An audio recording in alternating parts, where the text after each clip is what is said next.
Welcome to the Banker Lamp. Please enjoy the video. In this video, I will show how to make jollof rice with stock fish. First, gather all your ingredients, including 2 cups of parboiled rice, 4 large tomatoes, and about 100 grams of stock fish. Remember to soak and clean your stock fish for at least 30 minutes to soften it and remove any impurities.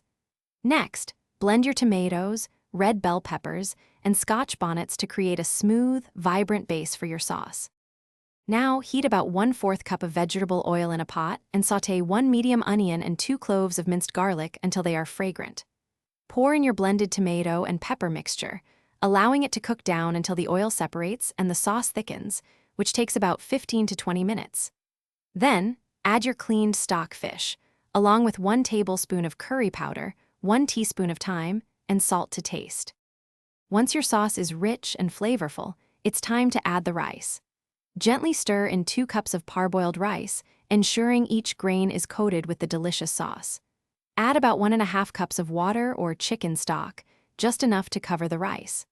Cover the pot tightly with foil and a lid, then let it simmer on low heat for 20 to 25 minutes until the rice is tender and the liquid is absorbed.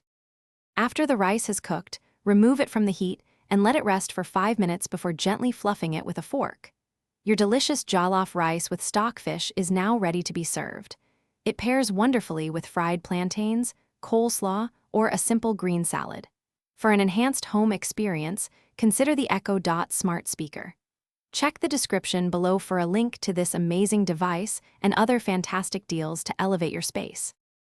Thanks for watching. If this was helpful, leave a like and consider subscribing. See you next time.